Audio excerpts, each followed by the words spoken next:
Shalom Bracha, bonjour à tous, nous poursuivons avec la troisième Mishnah du 15e Pérec.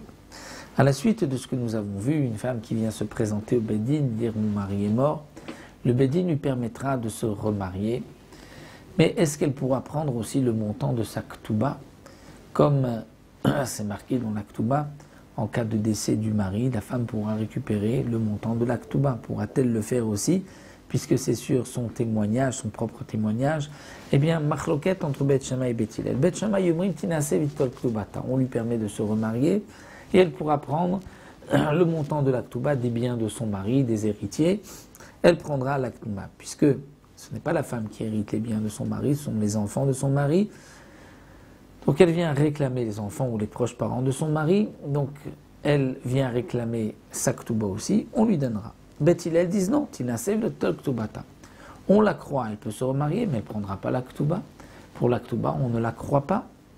Amroulaim, Beth Shammai, Beth Hillel disent, je ne comprends pas. Et tartem erva chamua, vous avez permis une interdiction aussi grave que la erva, vous lui permettez de se remarier, vous considérez qu'elle n'est pas échetish, fama, il n'y a pas d'adultère. Lotatirut mamonakal, vous n'allez pas permettre l'argent qui est plus léger, plus facile à permettre. Pourquoi vous ne lui permettez pas de prendre sa k'tuba? Amroulaim, Beth Hillel. Beth Hillel, on dit non. Ce n'est pas une question. On voit aussi qu'une femme qui vient dire mon mari est mort, les frères ne vont pas prendre l'héritage par son témoignage. C'est-à-dire que la Torah dit pour l'héritage, il faut 2 témoins. Pour elle, il y a une exception. Les Chachamim lui ont permis de se remarier pour ne pas qu'elle reste aguna, pour ne pas qu'elle reste retenue par son mari qui a disparu, qu'on ne voit pas. Donc les Chachamim ont dit, si elle dit qu'il est mort, on la croit, elle peut se remarier, mais pas pour permettre l'argent. Comme on voit d'ailleurs qu'on ne permet pas aux frères de prendre possession des biens du mari qui est décédé. Amroulaim Beth Shammai, et Beth Shammai disait pourquoi pas. Même si pour les frères, c'est vrai qu'on ne permet pas aux frères de prendre l'héritage, mais elle, on pourra lui permettre la k'tuba. Pourquoi? Parce que dans la k'tuba, il s'est engagé, on apprendra de là, c'est marqué, c'est marqué, im tinasi l'acher. Si tu te maries avec quelqu'un d'autre,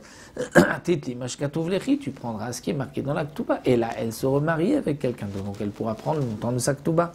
Beth Hillel, le Rod Kedvret Shammai et Beth Hillel sont revenus sur leur décision et ont tranché comme Beth Shammai, donc elle pourra prendre aussi le montant de sa k'tuba.